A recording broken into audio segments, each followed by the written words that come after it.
Olá, professor. Olá, professora. O programa de hoje trata de uma aparente contradição. Como ler sem saber ler. Esse é um assunto que tem provocado muita reflexão entre os professores alfabetizadores da educação infantil, do ensino fundamental e da educação de jovens e adultos. Mas como alguém pode ler sem saber ler? A maioria dos professores tem dificuldades em planejar situações produtivas de leitura para os alunos não alfabetizados. E por mais que as atividades propostas sejam atraentes, no fundo, continuam sendo tentativas de levar os alunos a trabalhar com letras e sílabas. Como não está claro como intervir nas situações de leitura, os professores acabam orientando as crianças a ler letra por letra, palavra por palavra, pois foi assim que aprenderam. Para planejar uma situação produtiva de leitura, os professores precisam ter claros quais são os processos envolvidos na leitura. E é isso que discutiremos a seguir. Algumas pessoas até comentam, critica-se tanto a cartilha, se critica tanto os métodos de alfabetização e nós não estamos aqui, não somos alfabetizados, não somos professores e tudo mais.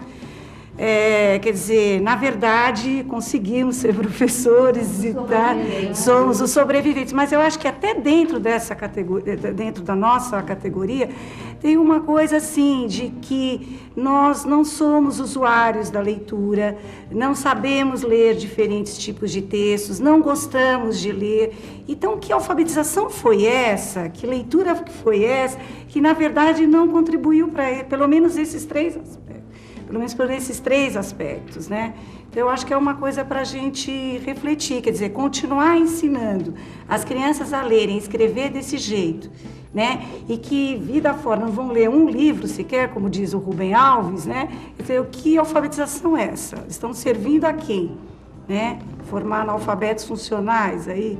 Até alguns anos atrás, a escola, era subsidiada com conhecimento da área de leitura, que induzia a essas práticas centradas na decodificação.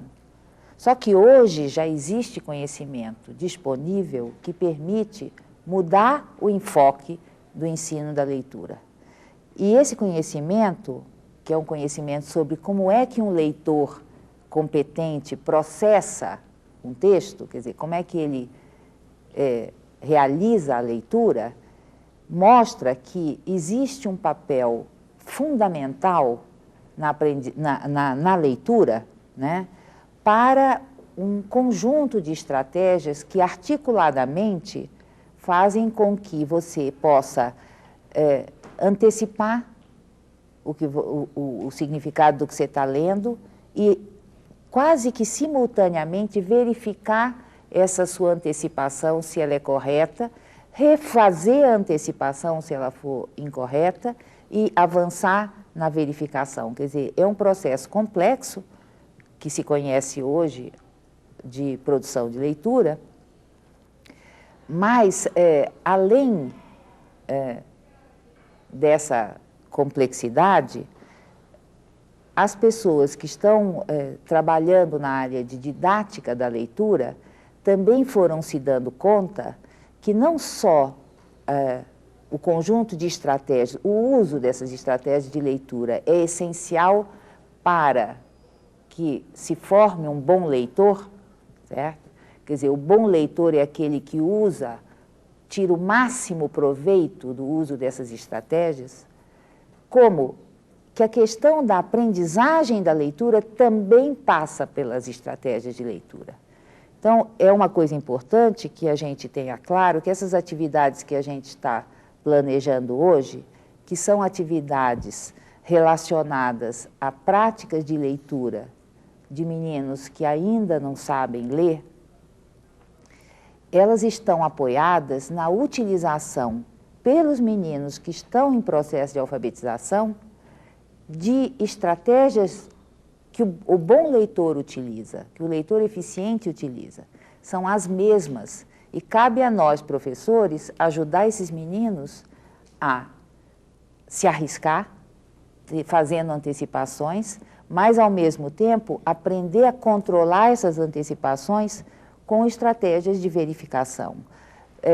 Ajudar os meninos a utilizar adequadamente a capacidade de selecionar o que do texto me traz elementos para encontrar o significado dele, que é a capacidade de selecionar adequadamente elementos do texto para utilizar essa seleção como pistas para antecipar significado. Acho que seria interessante, Thelma, explicitar como é que essas estratégias aparecem, porque a gente sabe que essas estratégias aparecem com relação ao significado, certo? Então, você seleciona informações, antecipa, faz inferências e checa, quando você está buscando, quando você já é um leitor. Agora, para uma criança que está aprendendo a ler e escrever, então, o que é uma estratégia de seleção, de antecipação do escrito, de inferência? Então, por exemplo, quando ela vê com que letra que começa, com que letra que termina, o que é isso? É uma decodificação? Você entendeu? Se ela está vendo, se é essa porque não é essa, é uma seleção, entendeu? Por exemplo, em atividades que a gente já gravou nas classes, com nome próprio, por exemplo, os meninos, essa é uma situação bem clássica, né? Os meninos têm um texto base que é a lista de presença da classe, que eles, com o uso, vão construindo, vão aprendendo uma série de características dos nomes dos colegas. Na hora de achar, de ler esses nomes, né, eles vão utilizando, por exemplo, elementos de seleção. Então, por exemplo, você está procurando o Wesley, quantos Wesley tem aí? Um monte, né? Monte de Wesley nas classes. Wesley. Todos eles sabem que começa com W. Mas na lista tem Wesley, Wellington, Washington, William e Vanderlei. E o Wilker. Agora tem a moda do Wilker também. Então, tem um monte de nomes de meninos começados com W. Aí eles têm que buscar, eles têm que selecionar outro elemento, certo? Para compor com essa primeira seleção da letra inicial, para ir diminuindo o campo de possibilidades. Então, por exemplo, Wesley, eles lembram que é um nome pequeno. Washington, eles sabem que é grande. Wellington, eles sabem que é grande. Então, eles já cortam, por exemplo, Washington e Wellington da lista, cortam no sentido de saber que não é aquele, já não consideram porque eles sabem que não é. Agora, Wesley com Wilker e William, né, eles têm que buscar selecionar outros elementos, quer dizer, o tempo todo o processo inclui todas as estratégias. O tempo todo você seleciona para antecipar, ou antecipa para selecionar, certo? E dentro disso você faz inferências e você tem que verificar. A verificação, muitas vezes, significa selecionar um terceiro elemento, um quarto elemento que vai definir, por exemplo, lá no fim ele tem William, né, Wesley e Wilker. Ele precisa fazer uma nova seleção para poder verificar depois se aquela seleção deu conta de individualizar o nome do que ele está procurando. E se é Wesley, né, aí você tem outro tipo de problema, porque quando Wesley escreve com Y, é uma situação, quando escreve com I, é outra. Se o menino pensa Wesley, termina com I,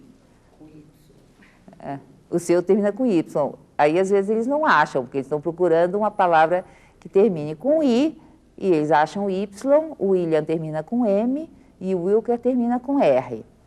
Aí começa a ter que procurar elementos mais para dentro, né? Quer dizer, é de fora para dentro que eles vão selecionando elementos para poder estabelecer as diferenças entre os nomes da lista, que são parecidos. Quer dizer, o que eles estão fazendo é exatamente o mesmo procedimento de um leitor competente, de um leitor que lê e vai passando e vai eliminando possibilidades de sentido e vai fechando o campo de interpretação do texto.